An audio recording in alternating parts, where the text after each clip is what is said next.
Jaya Radha Madhava Kunja Bihari.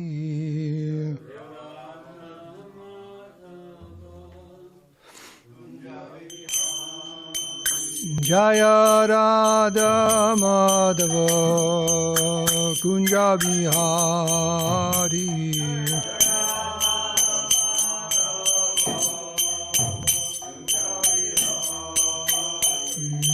Gopi Janavallabha Girivardhari.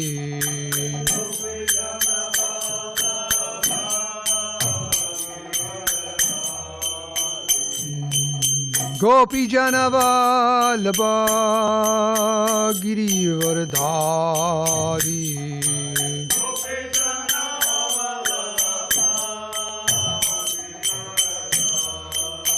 Jasodanandana Vrajajanna Ranjana.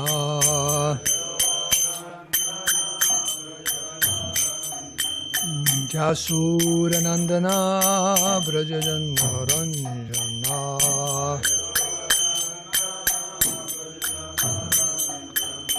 Jamunatira Vanajari.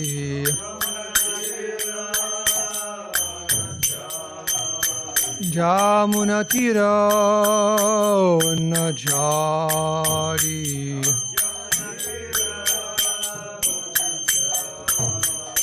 Jayo Radha Madhava Kunja Bihari.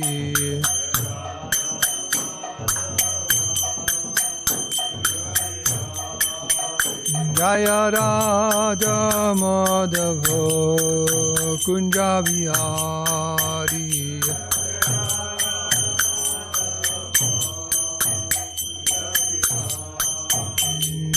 Gopi Janna Balapa Girivardhari.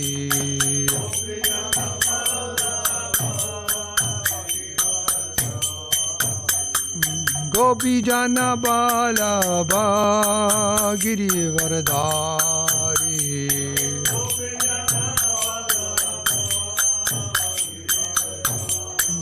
Jasodanandana Vrajajanna Ranjana. Jasodanandana Vrajajanna Ranjana. Jamunatira Vanachari. Jamunatira Vanachari. Jaya Radha Madhava Kunja Bihari.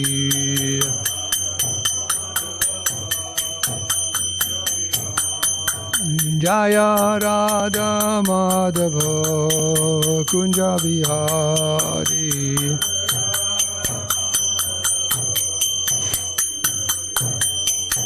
Jaya Radha Madhava Kunja Bihari.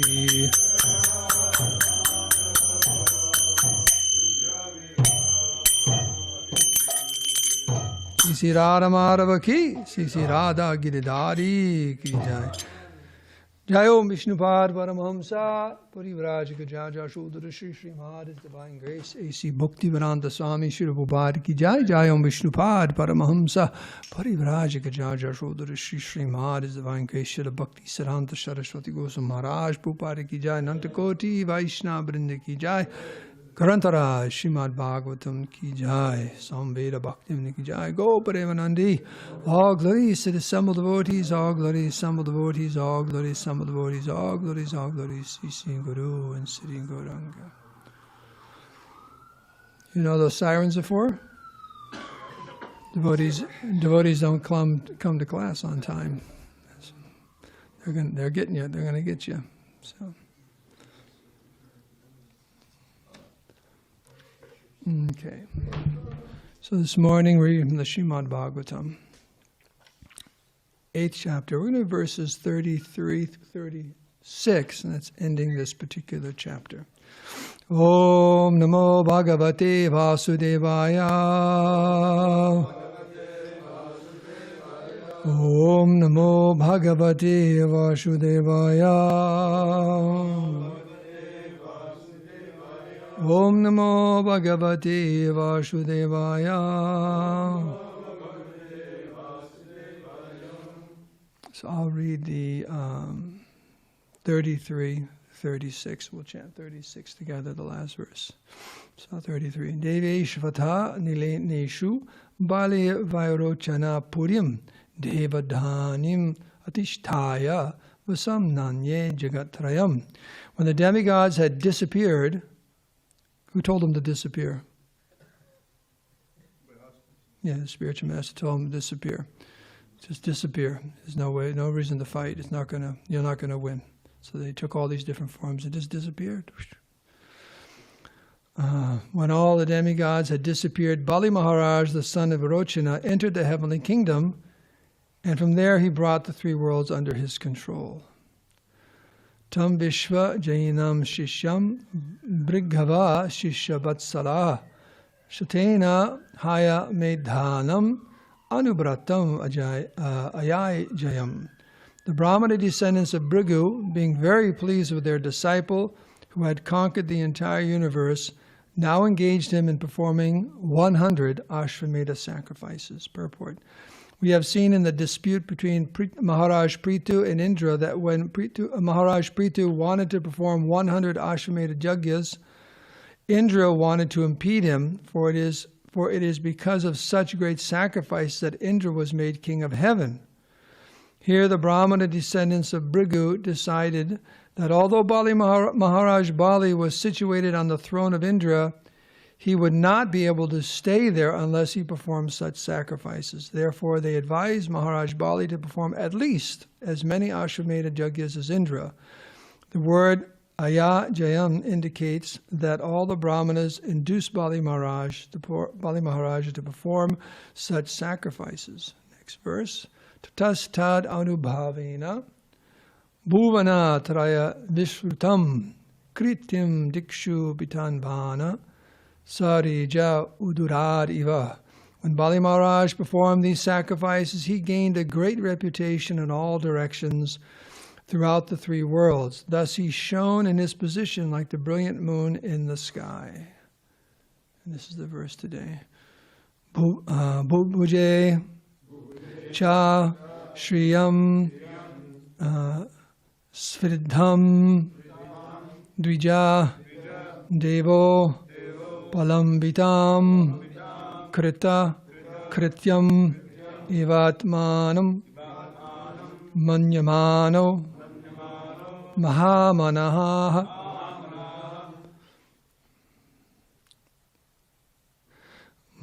bubuje cha sriyam sriddham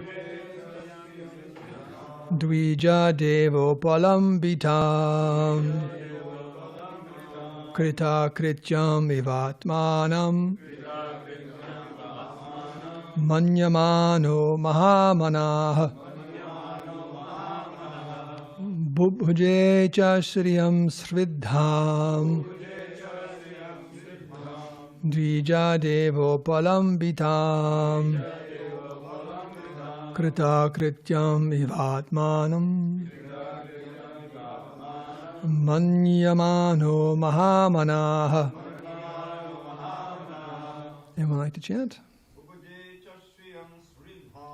Bubuje cha sriyam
else?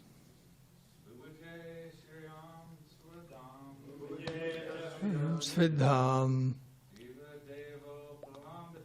Dvijadevo Palambitam Kṛṣatriyam Vivadmanam Manyamano Mahamanaha. Anyone online? Bubuje. Bubuje cha shriyam sridam. Bubuje cha shriyam svidham. Dvijadevo palambitam. Dvijadevo palambitam. Kṛṣatriyam vivatmanam. Kṛṣatriyam vivatmanam. Manyamano mahamanaha. Manyamano mahamanaha. Anyone else? Bubuje. Enjoyed. Cha. Also. Sriyam. Opulence. Suridham. Prosperity. Dvija. Of the Brāhmaṇas. Deva. As good as the demigods. Upalambitam. Achieved because of the favor. Kṛṣatriyam. Very satisfied by his activities. Iva. Like that. Atmanam. Himself. Manyamanaha. Thinking. Mahamanaha. The great-minded. Because of the favor of the Brāhmanas, the great soul Bali Maharaj, thinking himself very satisfied, became very opulent and prosperous and began to enjoy the kingdom. Purport. Srila Prabhupada. The Brāhmanas are called Dvijadeva, and kṣatriyas are generally called nara-deva. The word deva actually refers to the Supreme Personality of Godhead. The Brāhmanas guide human society in becoming happy by satisfying Lord Viṣṇu, and according to their advice, the kṣatriyas, who are called nara-deva, keep law in order so that other people, namely the vaiśyas and śūdras, may properly follow regulative principles. In this way, people are gradually elevated to Krishna consciousness. Thus, in the Bhaktivedanta purports of the 8th canto, 15th chapter of the Srimad Bhagavatam, entitled Bali Maharaj Conquers the Heavenly Planets. Om Gyantimirandasya Gananjana Salakaya Chakshuran Minidatasmai Sri Gurave Namaha Shri Chaitanya Mano Bhistam Stapitam Yena Bhutale Swayam Rupa Kadamayam Dadati Svapadandikam Sri Krishna Chaitanya Prabhu Nityananda Shri Advaita Gadadhara Shivasati Gaur Bhaktivedanta. Hare Krishna, Krishna Krishna, Hare Hare, Hare Rama, Rama Rama, Hare Hare. Vanchakapatarubhasya kripa sindhu bevacha bhavatidanam bhavanebhyo vaishnavebhyo namo namaha. So by your ardent and desperate prayers and good wishes, I'll try to say a few words this morning.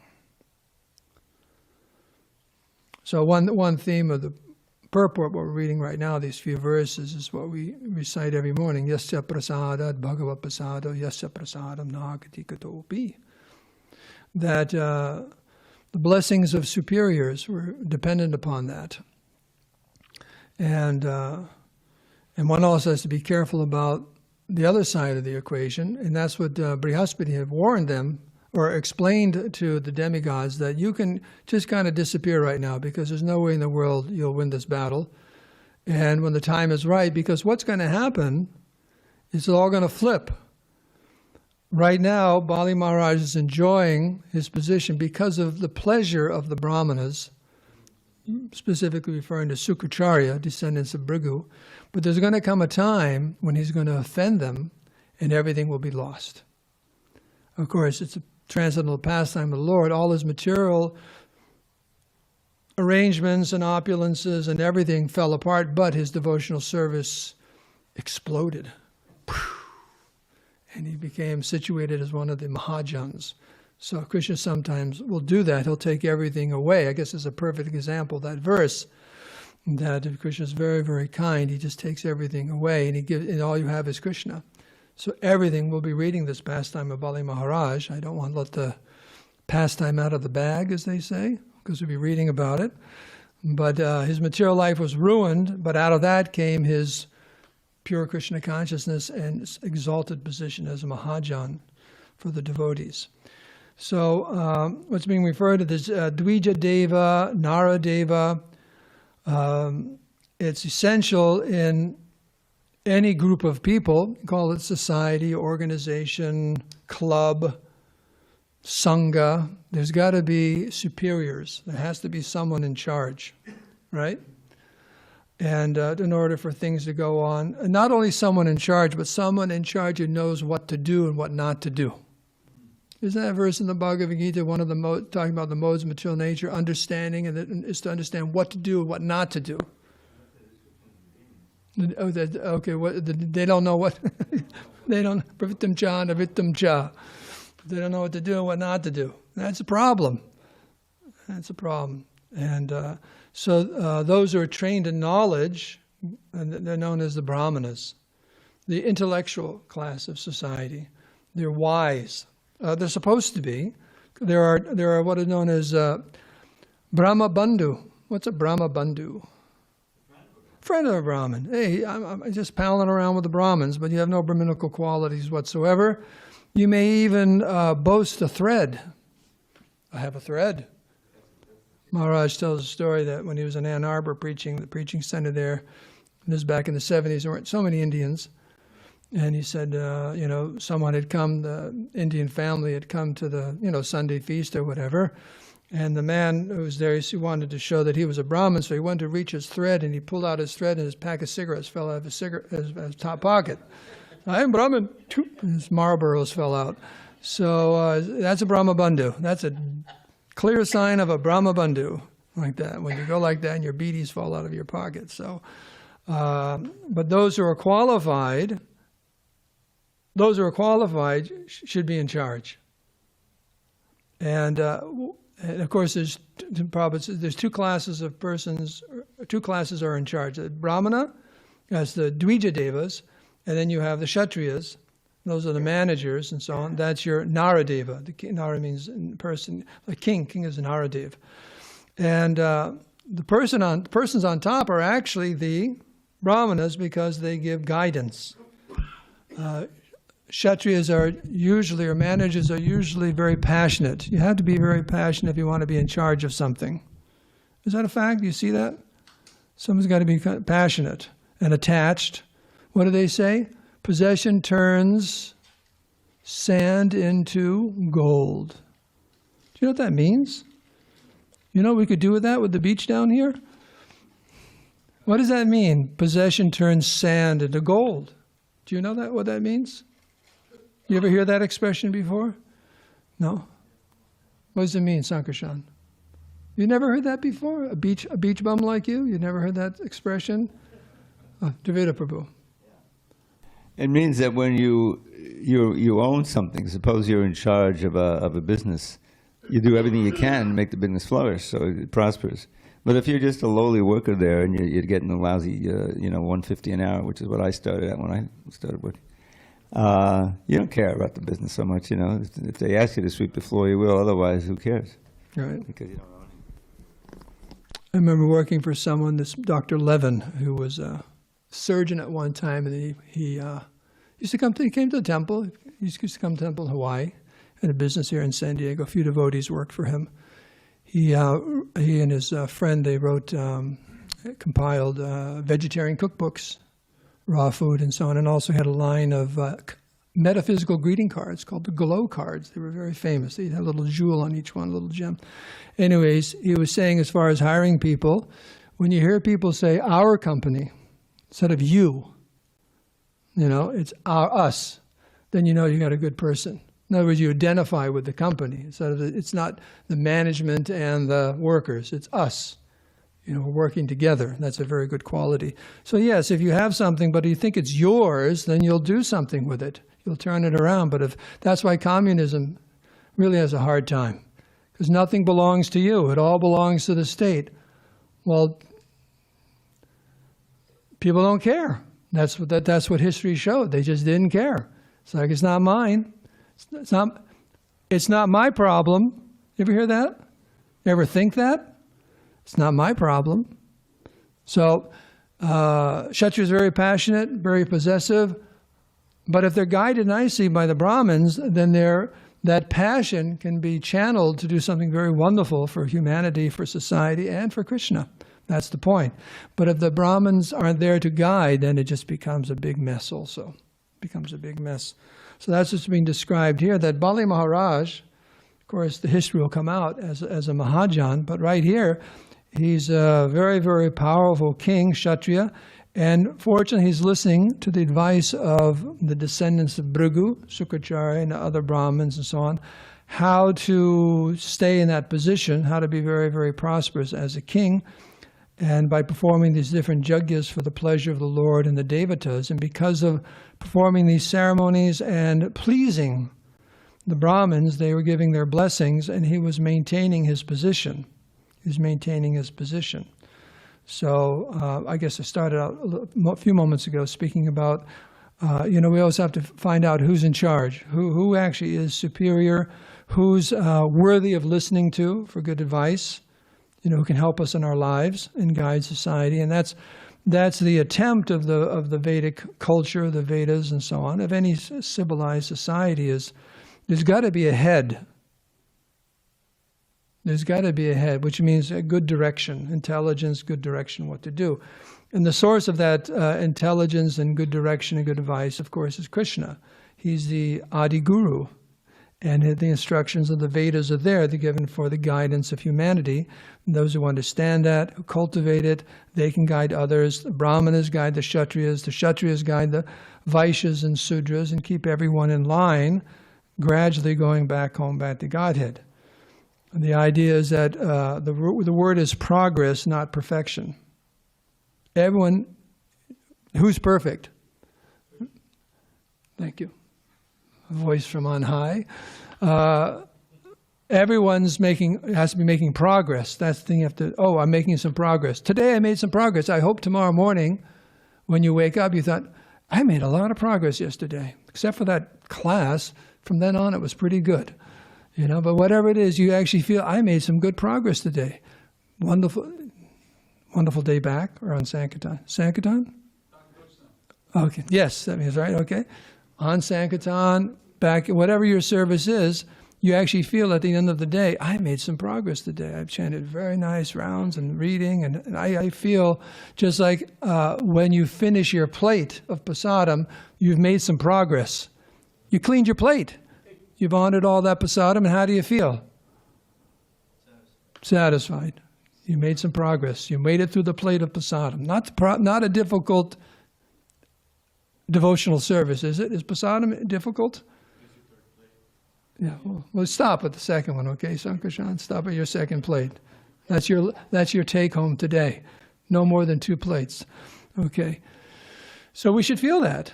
We should feel satisfied that we've made some progress. So everyone should be progressing. That's the thing. Wherever you are, we need to move to the next step, move to the next step, and not become overly concerned that we're not perfect yet. That's going to take some time. It's going to take quite some time, but we should always be making progress. And who's going to help us make progress? That's the spiritual master, that's the Vaishnavas, that's the Brahmins. The reason these Brahmins are able to give some blessings, and those blessings have potency, is because they have some tejas, performing of austerities. In fact, I was just hearing that recently, that our practices in Krishna consciousness, the chanting and so on, they become potent by austerity. If there's no austerity, then there's not much potency there. So the austerities, there's the two of them together, the different austerities. Of course, Prabhupada said in Kali Yuga, what austerities can we do? Pretty much it's the regulative principles. You hear about different great sages in the past, and severe austerities of fasting and this and that, and giving in mountains of gold and charity. And with Kali Yuga, we can't do much of anything.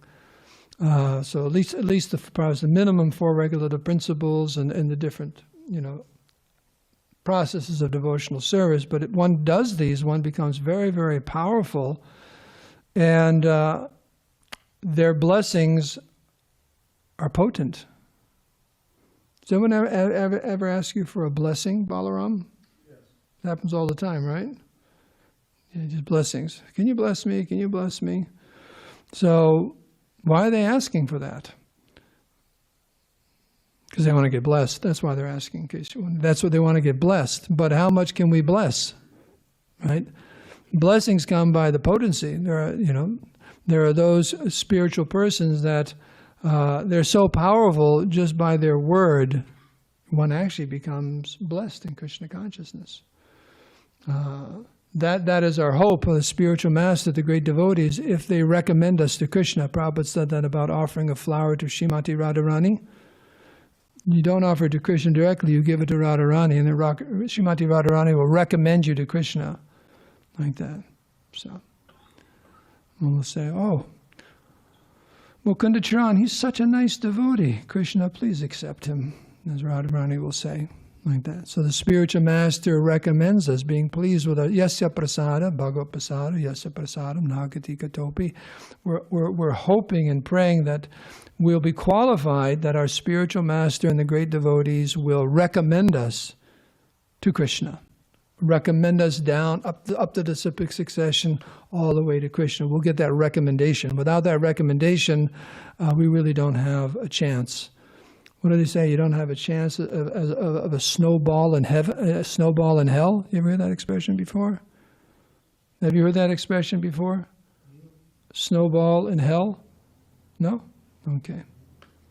I thought coming from a warm country you might have heard that before. But, okay. So, what are the qualifications of a Brahmin? What are the qualifications of a Brahmin? Should I read them? Okay. What chapter of the Bhagavad Gita are these defined in? Say 18th. Say 18th chapter. Okay, you got it. Very good. Okay. This is your samodamastapa socham kshantar arjam evacha jnana viganam astikam brahma karma sabhavajam. Krishna is saying there's different kinds of people, and according to the modes of material nature, and talking about Brahminical qualifications. Now, generally, the Brahmins, a Brahminical person, actually has these qualities. They maybe have to clean them up a bit, but you actually have these qualities. They're natural to you. So peacefulness, one is very peaceful. Does anyone here fly off the handle? You do? Okay. Self-control, austerity, purity, tolerance, honesty, knowledge, wisdom, and religiousness. So it's jnana viganam astikam. Sometimes it's astikam. Religiousness, that means one's acting very, very piously, astikyam. But this jnana and vijnana are more important. That's your knowledge and your realization. One actually becomes a realized soul. So all these qualities, to the extent we have them, we're Brahmins. We have Brahminical qualification and Brahminical tejas. So they're all meant to be cultivated. Just like the kṣatriyas mentioned in the next verse, heroism, power, determination, resourcefulness, courage in battle, generosity, leadership. These are natural qualities that work for the kṣatriyas. So in Vedic culture, the guru would actually look, also by your astrological chart, to kind of determine, what your varna is. And then you'd go to school accordingly. If you were a good kṣatriya, you'd go to kṣatriya school. If you're a Brahmin, you go to Brahmin school. Prabhupada said the other classes, vaiśyas and śūdras, basically they don't need education. Vaiśyas, the father would teach the son how to do the business. And śūdras, the same thing. There's not so much you don't need to go to a formal gurukula. There'd be some just doing the business or whatever it is with the family. You'd learn your trade, if you so to speak. You learn your trade, or if you're an artisan or something like that. But they're very, very formal schools for Brahmins and Kshatriyas because the amount of knowledge and training is much more significant and not so easy. But these things have to be learned, and that's an unfortunate situation in the world today. We have people in the position of the intellectual class or the leaders of society. They're not actually trained how to do these things properly. They're not trained. The so-called intellectuals today, it's quite interesting, most of them are atheists. It's considered to be proper to be an atheist and improper to be a theist. You know that? You can actually lose your tenure at a university if you're a professor by talking about God in your class. Did you know that? You get in a lot of trouble. Interesting. But if you propound some atheistic idea about Big Bang or life from chemicals or there is no God,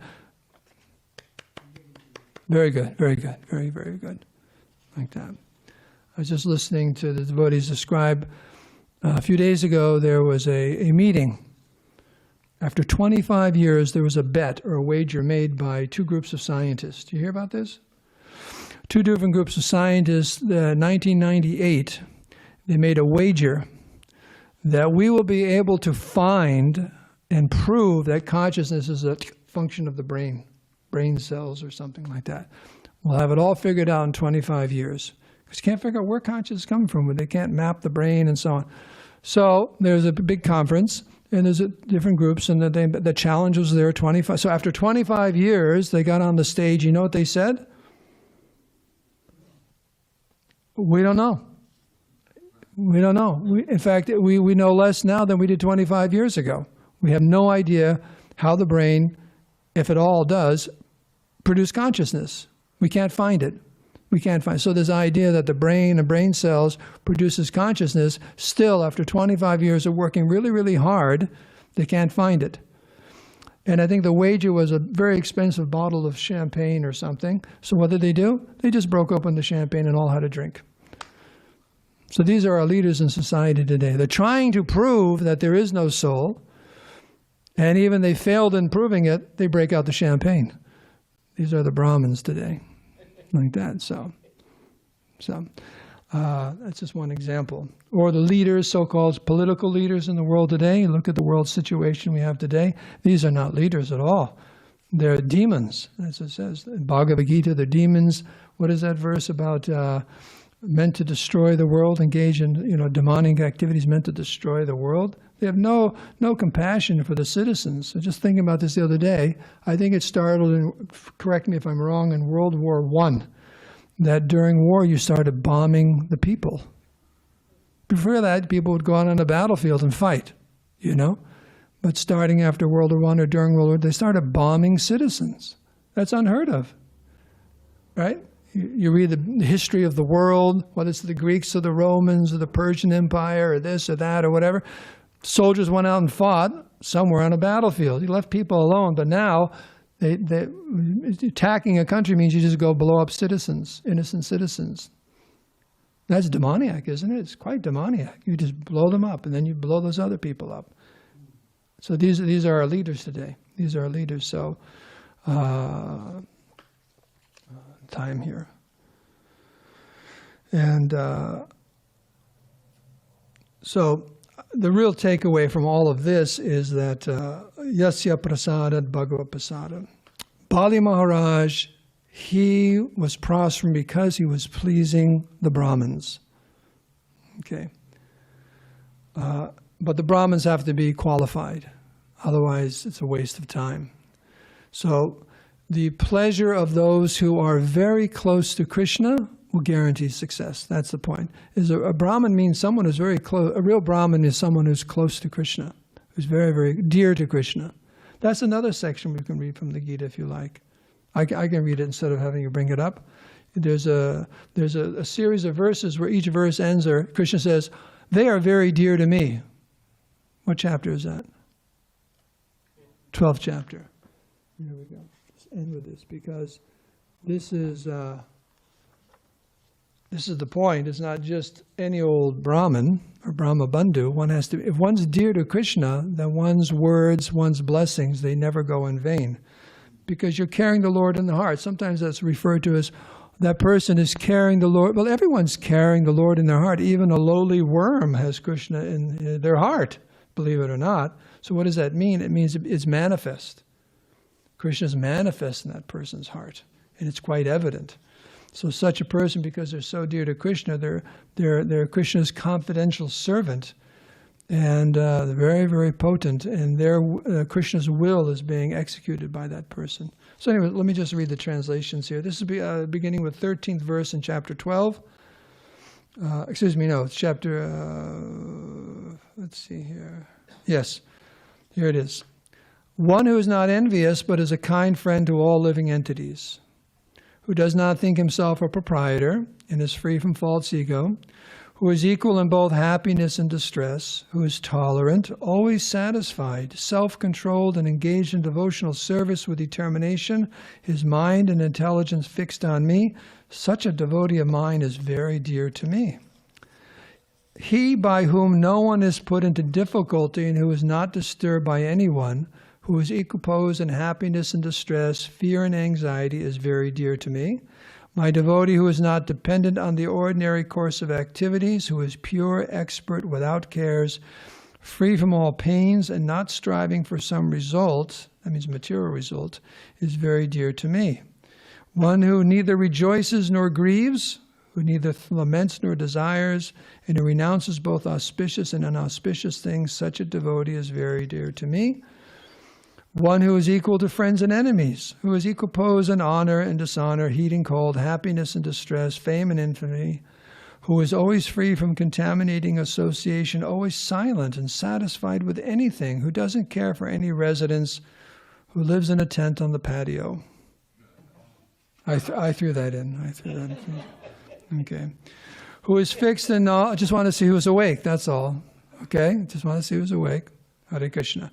Who doesn't care for any residence, who is fixed in knowledge and who is engaged in devotional service, such a person is very dear to me. And the last verse, where Krishna says, very, very dear to me.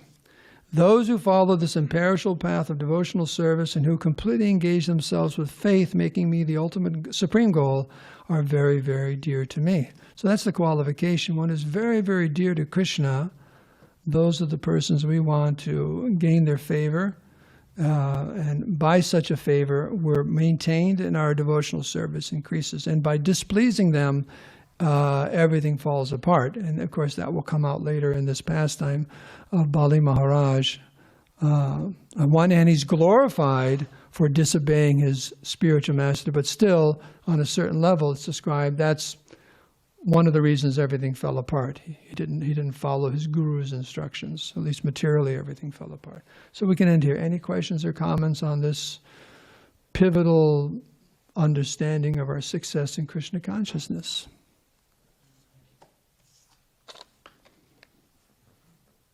Yes. You were mentioning, I was just reading the other day, it kind of struck me. But then since you brought it up, how the world leaders are demons and whatnot. But in the 9th canto, chapter 24, text 59, Prabhupada mentions that, as he quotes, Krishna will arrange a fight between demons, which all the military powers will be engaged, and both parties of demons will be annihilated. So I was wondering, how does one see that these arrangements are Krishna's arrangements and not bewildered by... They're Krishna arrangements, but not what? Not bewildered. How does one be, stay sober and realizing? Okay. Well, the point is, devotee sees that everything Krishna is ultimately, the hand of Krishna is there. Happiness, that's why we just read, one is dear to Krishna. Happiness or distress, success, failure, whatever. Oh, Krishna's in complete control. Not a blade of grass is moving without his sanction. Everything is going on by the will of the Lord, according to and one's karma and so on. So in our personal lives, an extended life, or the whole world, the whole universe, Lord Brahma has to see that. What's happening in the whole universe, that's Krishna's arrangement. Krishna's ultimately in control. Put it that way, yes, for different reasons, but Krishna's always, nothing's happened, nothing's out of control, that's the point. Sometimes, it's out of control, he's out of control, it's out of control, the economy, it's out of... Actually, everything is Krishna's controlling everything down to the atom. So what's the lesson there is, we have our personal karma, this and that, and people are acting in different ways, and Krishna's giving everyone exactly what they deserve. So we're confident that as devotees, Krishna will take care of us. I was discussing that with Mahabharata just the other day. You know, Prabhupada's comments about living in Calcutta during the war. They're bombing. I guess the Japanese were bombing, right? Japanese were bombing Calcutta because the British were there. And bombs are going off, and Prabhupada's just taking prasadam. And also, I don't know, is that war or the previous war, the famine, or the famine that the British did. But Prabhupada noted that his family and every single Vaishnava family he knew had enough food somehow or other. Krishna provided for them. So whatever is going on, devotees don't freak out, if you want to use that expression. Is that still used, or is that like I'm dating myself? People still freak out? Yep. I guess it's been with us for a long time. They'll freak out. You don't want to lose it, because Krishna is taking care of everything. And they're guaranteed. You want a guarantee? Krishna guarantees it in the Bhagavad Gita. You're going to suffer. Dukkhale masashvatam. There are going to be times in life where you're going to suffer a lot. Does anyone want to turn in their Hare Krishna card now? It's just life. You're going to suffer a lot. A lot. You're going to be in a lot of pain, physical, emotional is even worse, financial. It's going to happen to you. Hare Krishna. So what to do? Devotees, not disturb. Krishna's doing this for a reason. It's to help me in my Krishna consciousness, to help me get out of this material world, like that. And as far as demons fighting, Prabhupada said, you know, they're demons fighting. It's like demons fight. It's not a righteous war. It's not like the battle of Kurukshetra or Ram fighting Ravana. It's just demons fight.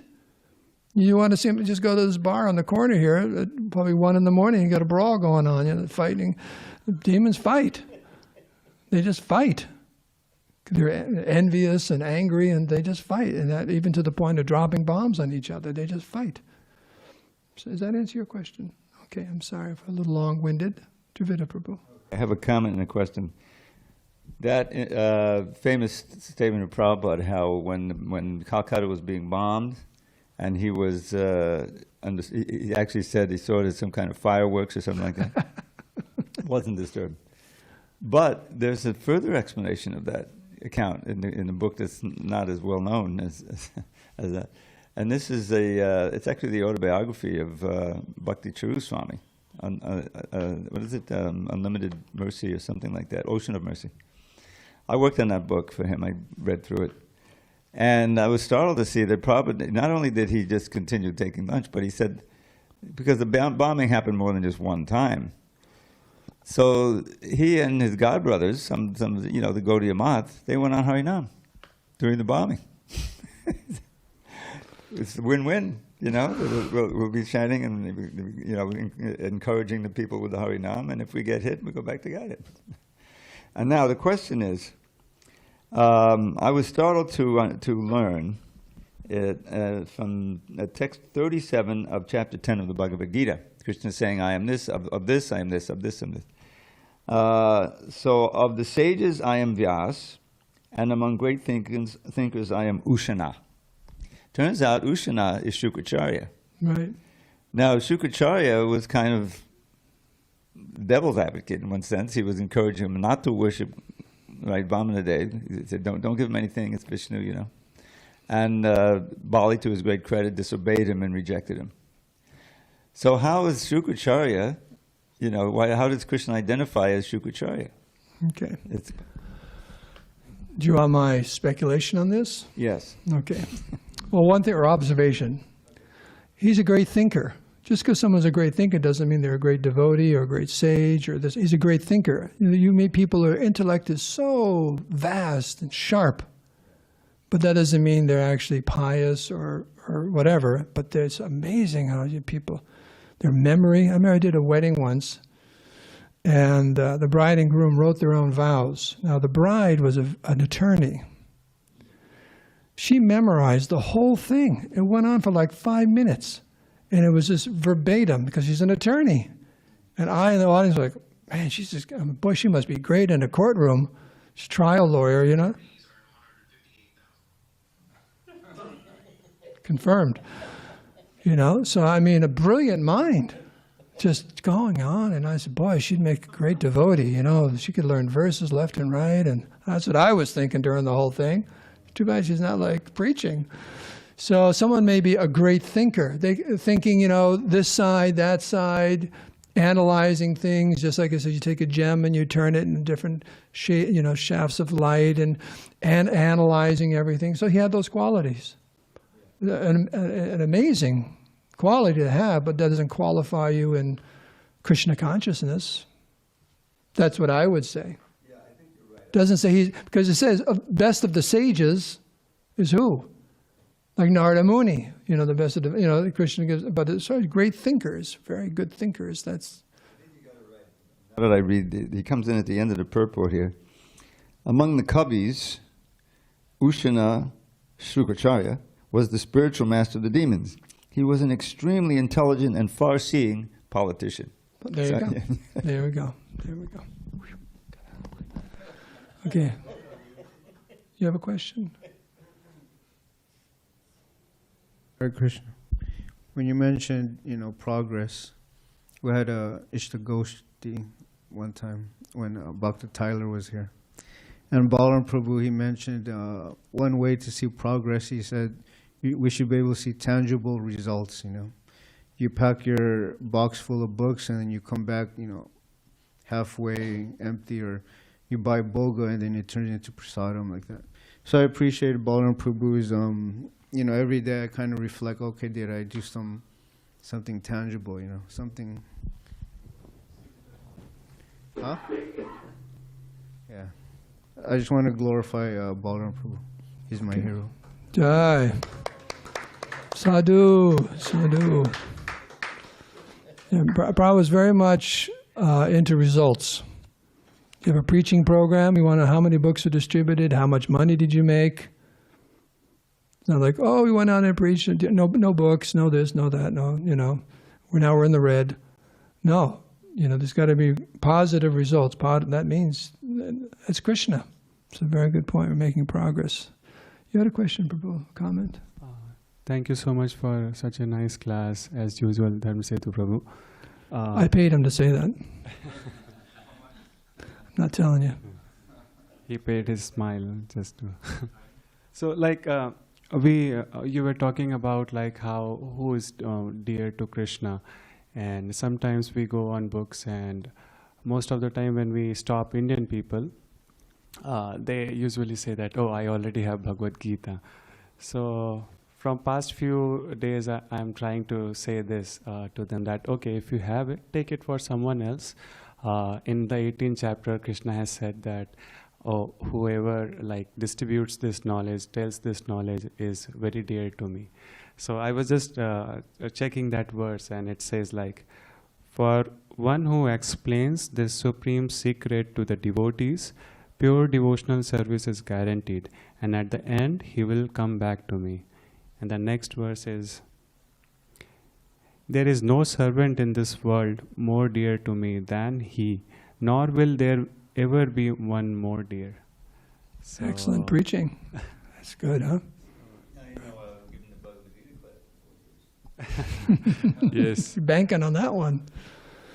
I just heard an interesting thing. It said the disciple said to the guru, I can recite Gita for 45 minutes straight. And the guru said, can you live Bhagavad Gita for 45 minutes?